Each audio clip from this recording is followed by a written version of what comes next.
안녕하세요. 더오름 수학 원장 러블리준 이승준 선생입니다. 자, 오랜만에 제가 동영상을 찍는데요.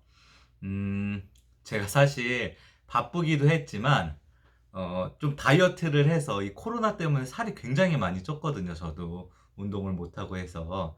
그래서 다이어트를 좀 해서 좀 슬림하게 몸을 만들고 동영상을 찍으라는 저희 아내의 이야기가 있어서 다이어트를 살짝 시도해 봤지만 실패하고, 예, 그래서 다시 그냥 현재 이제 뭐 살을 빼야 되기는 하겠지만 생긴 대로 이제 사는 시점에서 이제 동영상 찍는 것을 미룰 수가 없어서 이제 오늘부터 이제 동영상을 찍게 됐고요. 오늘은 수업 동영상은 아니고 이제 학원 선택이라든지 공부 방법이라든지 그런 것들에 대해서 우리가 뭐 어떤 방법이 있을까? 여러분들이 궁금해하거나 아니면 우리 부모님들이 궁금해하는 그런 것들에 대해서 챕터별로 한번 생각을 해보는 그런 시간을 가져보려고 합니다.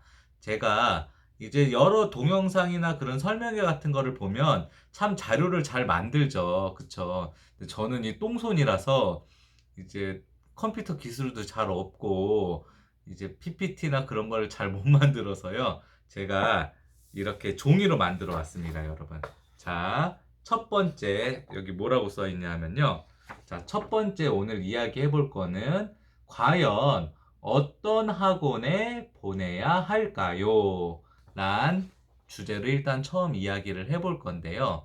자, 학원을 선택하는 거에 대해서 부모님들도 그렇고 우리 학생들도 그렇고 굉장히 고민이 많이 있다고 생각이 듭니다. 자, 과연 어떤 학원, 특히 수학학원은 어떤 학원에 가야 되냐? 학원 유형이 여러 가지 유형이 있는데 크게 나누면 두 가지로 나누어 줄 수 있어요. 강의식 학원과 개별 진도 수업 학원. 자, 이렇게 두 가지로 나누어 줄 수 있는데요. 자, 강의식 학원은 어떤 학원이죠? 뭐 같은 진도의 아이들을 모아놓고 그 아이들로 하여금 칠판 수업을 하면서 같은 진도를 나가고 같은 질문을 받아주는 학원이 강의식 학원이죠. 자, 개별 진도 학원은 어떤 게 개별 진도 학원이죠? 각자 다른 진도의 아이들이 모여서 그 안에서 각자 다른 설명을 듣고 각자 다른 진도를 나가는 게 개별 진도 학원이라고 할 수 있습니다. 저희 학원 같은 경우는 이제 칠판 수업 학원과 개별 진도 학원으로 이제 그것이 이제 종합되어져 있는 일종의 그런 학원이라고 보시면 되는데요. 자, 각자의 장단점이 있어요. 일단 칠판 수업 학원 같은 경우는 기본적으로 처음 진도 나갈 때 개념 설명을 들을 때는 좋다고 생각이 듭니다. 다만 이제 아이들의 이해력이나 이해 속도가 각자 다른데 자, 그것을 나의 속도에 맞춰서 들을 수 없다라는 그런 단점이 있죠. 그리고 이제 저도 칠판 수업과 개별 수업을 다 해봤고 저희 학원에서도 칠판 수업과 개별 수업을 지금 같이 하고 있지만 사실 이런 칠판 수업 진도 학원 같은 경우는 여러분들이 정말 의욕만 있으면 동영상으로도 얼마든지 채워줄 수 있어요. 이제 저는 학원에 가는 가장 큰 목적 중에 하나는 질문을 하려고 가는 거라고 생각이 들어요. 특히 수학학원 같은 경우는 내가 모르는 부분을, 내가 모르는 개념을 내가 콕 집어서 질문을 여러 번 할 수 있어야지만 학원을 다니는 거에 가장 큰 목적이 있다고 생각이 들기 때문에 이런 부분으로 봤을 때 칠판 수업하고는 이제 조금 불만족스러운 부분이 있을 수 있죠. 자, 그것을 보완하기 위해서 나온 게 개별 진도 학원인데요.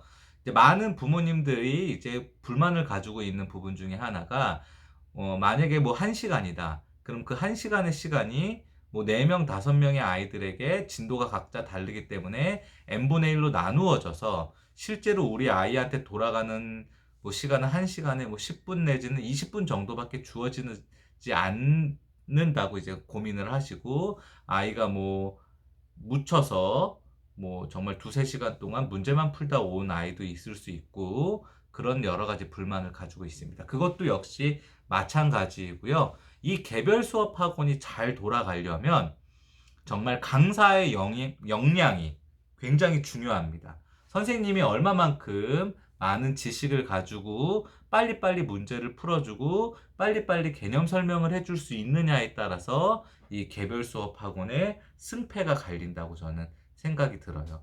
그런데 이 개별 수업 학원을 보내면서 특히 부모님이나 우리 아이들이 유념해야 될 점이 뭐냐 하면은 이 개별 수업 학원들도 개념을 선생님이 직접 설명해 주는 학원이 있고 실제로 아이들이 프린트물이나 유인물을 보고 스스로 개념을 공부하는 학원이 있어요.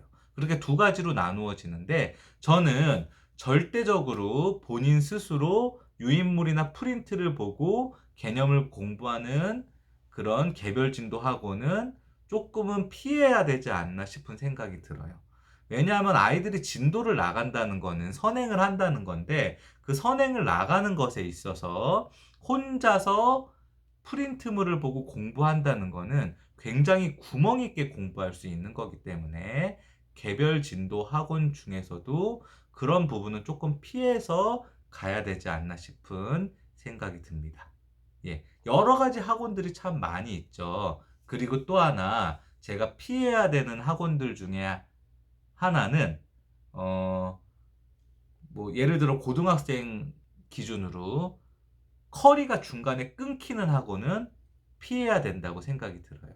이제 저희 학원 같은 경우에는 이제 중3부터 고1, 2, 3까지 다 물론 초, 중, 등도 있지만 제가 중3부터 고1, 2, 3까지 다 수업을 하기 때문에 고등학교 3학년까지 다 이제 학생이 있고 이제 고3 수능 전주까지도 아이들이 다 등원을 해서 수업을 진행을 하게 됩니다. 자, 고3이 한 명이든 뭐 여러 명이든 어쨌든 처음에 저희 학원에 등록을 해서 고3까지 다니게 되면 그 아이를 위해서 반이 개설이 되고 그 아이를 위한 수업이 진행이 되게 돼요. 그런데 요즘에 이제 대형 학원들이 마케팅에 의해서 이제 선생님들을 잘 이제 마케팅에 의해서 잘 만들어내고 그다음에 그 홍보를 잘 해서 굉장히 수익을 많이 내는데 제가 굉장히 의아해하는 부분은 뭐냐 하면 이 선생님들이 정말 수익 시장이 좋은 중3, 고1에는 굉장히 열정적으로 수업을 하고 포인트적으로 타겟적으로 수업을 하지만 실제로 고2나 특히 고3 수업은 아예 깔리지가 않는다는 거죠. 그러면 무슨 문제가 발생하냐 하면요. 아이가 이 선생님이 좋아서 중3 때부터 이 선생님을 믿고 쭉 가고 싶은데 고등학교 2학년 때 고등학교 3학년 올라가는 시점에서 학원을 바꿔야 되는 거예요. 예를 들어서 고등학교 3학년 때 수능만 준비하는 게 아니잖아요. 우리 아이들이 1학기 때까지 내신이 있어요. 그러면 이 내신까지 봐줘야 되는데 커리가 전혀 없어지는 거예요.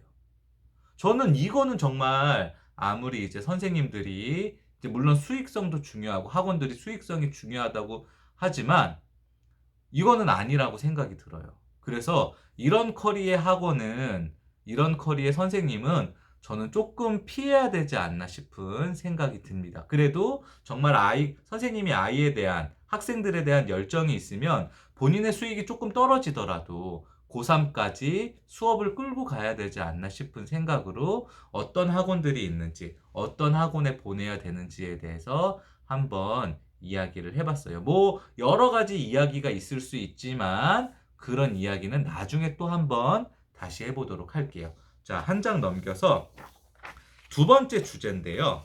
자, 뭐라고 써 있냐면은 선행학습이 과연 얼마나 중요한가요? 라고 이런 주제를 제가 한번 적어봤습니다. 선행학습 정말 중요해요. 그쵸?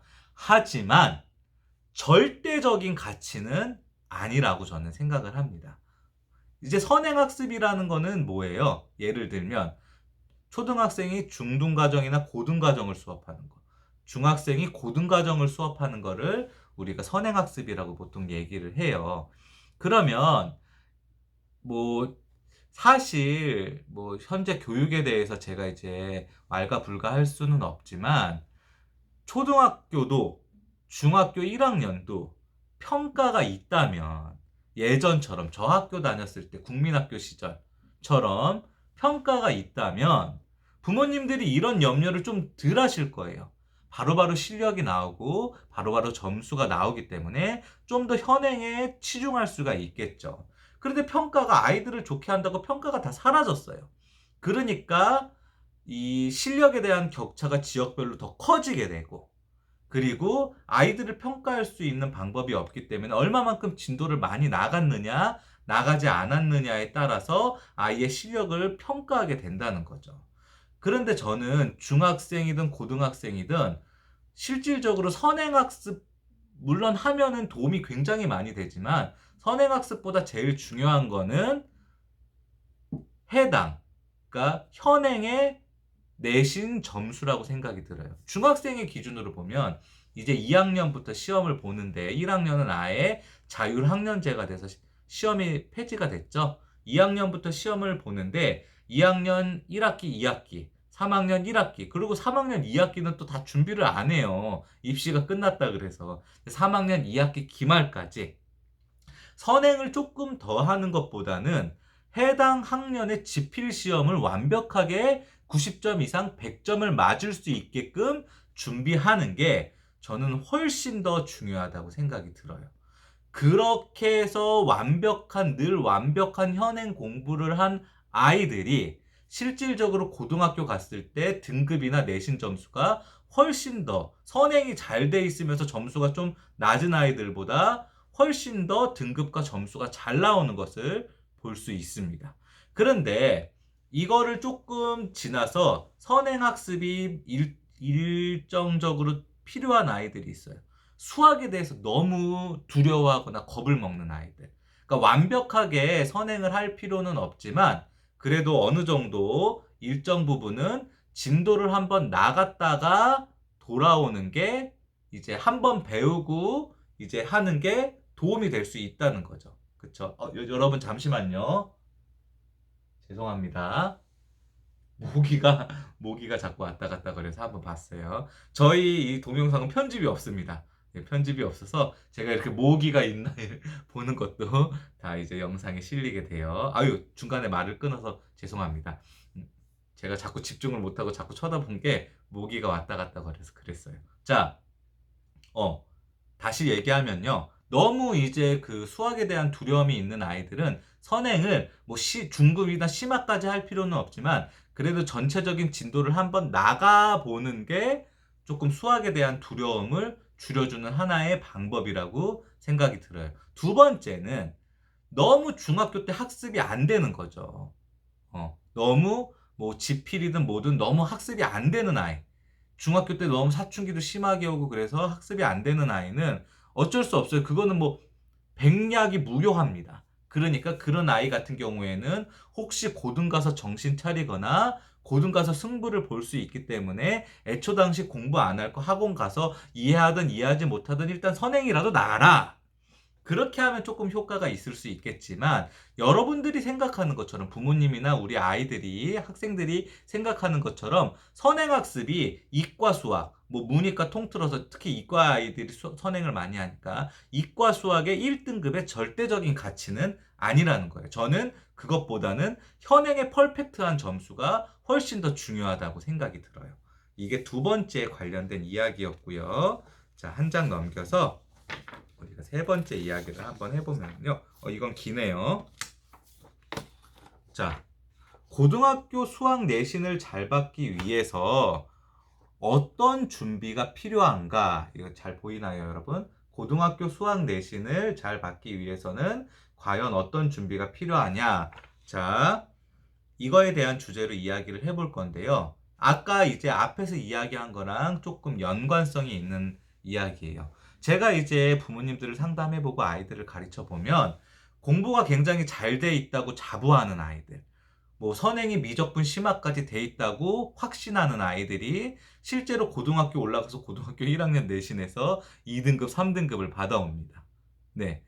여러분 생각을 해보세요. 미적분 심화까지 돼 있는 아이가 수학상 하, 그것도 수학상의 그 중간 범위는 정말 이제 중등과정의 3-1이랑 연계성이 굉장히 많은 부분인데 그 부분에서 100점을 못 맞춰요. 1등급을 못 맞는다는 거죠. 그쵸? 그런 점수를 받아 가지고 와요. 2학기 때도 마찬가지고 기말 때도 마찬가지고요. 예, 그래서 막 2등급, 3등급을 받아오면 정말 멘붕이 걸리죠. 그쵸? 근데 이거는 우리가 한번 생각을 해 봐야 되는 게, 자, 우리가 심화책 중에서는 대표적으로 많이 푸는 게 블랙라벨, 실력정서, 또 뭐 일품, 그런 교재들이 있죠. 그리고 모의고사 21번, 30번 모아놓은 기출문제 등 뭐 그런 것들이 우리가 대표적인 심화 문제집이라고 생각이 들어요. 그럼 여러분들 만약에 수학상의 블랙라벨을 푼다고 했을 때 3스텝을 완벽하게 풀면 참 좋겠지만, 과연 이 3스텝을 완벽하게 푸는 게 내신에 얼마만큼 큰 도움이 될까 한번 생각을 해봐요. 여러분들이 실제로 학교 시험지를 갖다가 그 난이도를 한번 분석해봐요. 그리고 1등급 컷 점수를 생각해보면 제가 알 것 같아요. 과연 그 시험지에 블랙라벨의 3스텝 정도에 되는 난이도의 문제가 몇 문제나 나왔냐? 만약에 한 문제가 나왔다면 그 한 문제를 틀리고 나머지 문제를 다 맞췄을 때 과연 그 한 문제가 1등급 컷에 영향을 주냐? 이거에 대해서 생각을 해보면 답이 나올 거라고 생각이 들어요. 내신에서 제일 중요한 거는 완벽성입니다. 이 완벽성을 심한 문제까지 완벽하게 푸는 게 아니라 내가 아는 문제를 시간 안에 실수 없이 푸는 게 제일 중요하다는 거죠. 근데 우리는 그런 준비를 안 해요. 시간을 재서 문제를 푸는 거, 기본 문제를 많이 풀면서 이 몸이 패턴화되면서 문제를 풀 수 있는 거, 중간 정도의 난이도를 빨리 푸는 스킬, 그런 걸 연습하지 않아요. 공부 잘하고 선행이 많이 돼 있는 애들은 내신 기간에 주구장창 뭐만 공부하냐 하면 심한 문제풀이만 공부합니다. 그렇기 때문에 실질적으로 시험을 보면 쉬운 문제도 어렵게 풀고 시간이 모자르고 난이도가 조금만 올라가면 점수가 확 떨어지는, 그리고 난이도가 쉽게 나오면 그래도 실수를 해서 오히려 이제 훨씬 더 못하는 아이들보다 등급이 낮게 나오는 그런 불상사가 벌어질 수 있어요. 여러분들이 이제 2학기에 준비하고 집중해야 되는 건 뭐냐? 기본 문제도 많이 풀어봐야 돼요. 중간 정도의 문제도 많이 풀어봐야 돼요. 많이 푸는 것, 토 나올 정도로 많이 푸는 것만이 중요한 게 아니라 빨리 풀고 실수가 없어야 돼요. 그리고 그게 다 완성이 된 시점에서 심한 문제는 심한 문제만 따로 푸는 거예요. 그래야지 여러분들이 더 좋은 등급을 받을 수 있다고 저는 생각합니다. 자, 할 얘기가 많지만 여러분들 너무 길게 하면 지루해할 수 있으니까 제가 요 정도만 하고 다음에 또 얘기를 할게요. 자, 마지막 챕터예요. 자, 요거에 대해서는 제가 할 말이 많은데, 자, 특목고, 자사고 꼭 가야 하나요? 자, 요거에 대해서 한번 얘기를 해볼 건데요.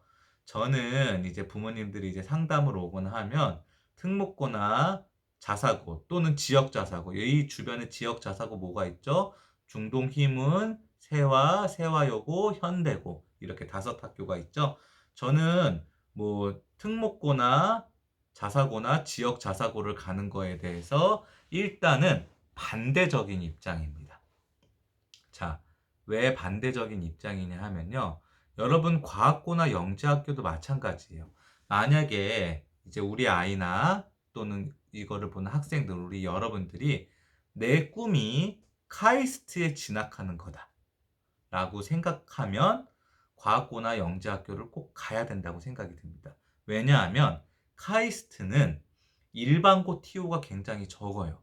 그러니까 제일 쉽게 잘 갈 수 있는 방법은 과학고나 영재학교에 진학해서 가는 게 가장 쉽게 갈 수 있는 방법 중에 하나이기 때문에 여러분들의 목표가 카이스트에 진학하는 거다라고 생각이 든다면 저는 꼭 과학고나 영재학교에 진학을 해야 된다고 생각이 듭니다.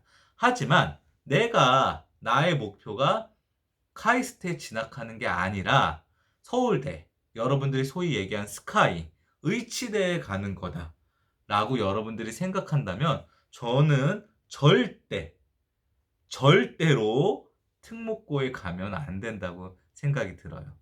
왜냐하면은요. 잘 생각을 해 보세요, 여러분. 제 생각에 제 기준에서 보면요. 만약에 어떤 아이가 과학고, 영재학교, 뭐 하나고나 외대부고 같은 그런 자사고, 대원외고, 한영외고 같은 그런 외고 그런 학교들에서 서울대나 스카이에 입학할 수 있는 아이가 있다. 그러면 이 아이는 일반고에서 공부해도 스카이에 진학할 수 있습니다. 과학고나 영재학교 특목 자사고에서 의치대에 진학한 아이가 있다. 그러면 이 아이는 일반고에서 공부했어도 의치대에 진학할 수 있다고 저는 생각이 듭니다. 근데 굳이 그 어려운, 그 치열한 특목고에 가서 그 아이들과 스트레스를 받고 원형 탈모가 걸려가면서 경쟁할 필요가 있냐는 거예요, 저는. 뭐 과학고나 영재학교는 뭐 학비가 안 들지만 일반 자사고 같은 경우 학비도 비싸요. 그리고 과학고나 영재학교 학비가 안 든다고 하지만 팀 수업하거나 그러면 학원비가 굉장히 비싸죠. 그쵸? 굳이 그렇게까지 힘들게 공부하지 않아도 그곳에서 원하는 대학에 갈 수 있는 아이들은 일반고에 진학해서도 충분히 원하는 대학에 갈 수 있어요. 예를 들면 우리가 스카이 말고 서성한, 뭐 특목고에 가서 중경예시까지 대학을 가지는 않겠지만 서성한을 가는 기점으로 보면 어, 일반고보다는 특목고에 못하는 아이들이 조금 더 이로울 수 있다고 생각이 들어요. 특히 한양대 같은 경우에는 성적을 보지 않고 학생부 종합전형을 뽑는 이유가 대놓고 우리는 특목고에 꼴등하는 아이들을 뽑겠다라는 거기 때문에 그런 걸로 봤었을 때는 일반고보다 특목고에 진학하는 게 조금 더 효과가 있다고 생각이 들지만 여러분들 뭐 만약에 이제 특목 자사고에 진학하는 친구들 중에 보면 서성안을 가려고 처음부터 진학하는 아이들은 없겠죠. 그쵸?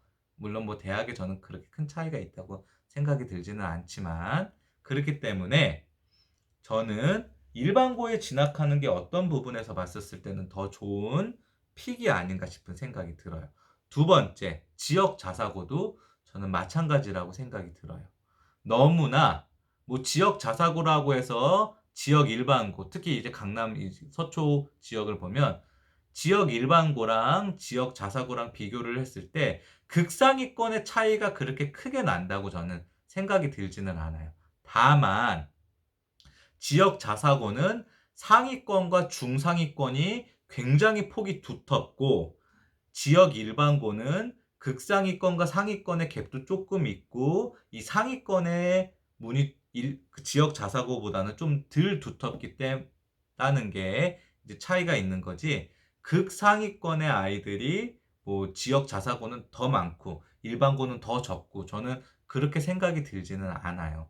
그런데 지역 자사고에 만약에 진학을 해도 괜찮은 아이들 같은 경우는 정말 중학교 때 극강이어서 지역 자사고를 가도 단 1회 내신에 손실도 없을 거라고 장담하는 아이. 두 번째, 이렇게 얘기하면 조금 미안하지만 너무 중학교 때 공부를 안 해서 일반고에 가서도 사실 수시 전형으로 대학을 가기에는 조금 어렵지 않나 싶은 아이. 확실히 지역 자사고가 일반고보다 학습 분위기는 더 좋아요. 그렇기 때문에 그런 아이들 같은 경우에는 지역 자사고에 들어가서 그 좋은 학습 분위기에서 좀 공부하는 습관을 들여서 뭐 정시로 대학을 간다든지 재수를 해서 좀 더 좋은 학교에 정시로 가는 것을 목표로 한다면 그게 좋은 선택일 수도 있지만 대부분의 아이들은 6장이 주어지는 이 수시 전형에 굉장히 큰 불이익을 받을 수가 있습니다. 그렇기 때문에 저는 일반고를 진학하는 게 훨씬 더 그래도 좋은 선택이지 않을까 싶은 생각이 들어요. 분위기를 부모님들이 굉장히 많이 따지는데요. 저는 이 한마디로 정의할 수 있을 것 같아요. 분위기에 따라서 학습 습관이 좌지우지 되는 아이들은 절대 의치대에 진학할 수 없습니다. 또 분위기에 따라서 학습 습관이 좌지우지 되는 아이들은 스카이에 진학하기 거의 쉽지 않다고 저는 생각이 들어요. 스카이에 진학하거나 아니면 의치대에 진학하는 아이들은 분위기에 상관없이 학습이 기본적으로 일률적으로 진행이 되는 아이들이 가능성이 높다고 저는 생각이 들어요. 자, 이렇게 오늘 이 네 가지에 관련돼서 이야기를 해봤는데요. 사실 하고 싶은 얘기는 굉장히 많은데, 뭐, 이 영상을 너무 길게 찍으면 보는 분들이 이제 지루할 수도 있기 때문에 짧은 이야기로 마쳤고요. 자, 앞으로도 이런 주제별로 부모님들이나 우리 학생들이 궁금해하는 부분에 대해서 짧게 짧게 이야기하는 그런 시간을 가질 거고요. 이거와 별개로 또 예전처럼 학교 시험지 풀이, 과정에 대한 설명의 수업 동영상도 계속 진행이 될 예정입니다. 들어주시고 경청해 주셔서 긴 시간 봐주셔서 정말 감사합니다. 이상 더오름 수학원장 러블리준 이승준 선생이었습니다. 감사합니다.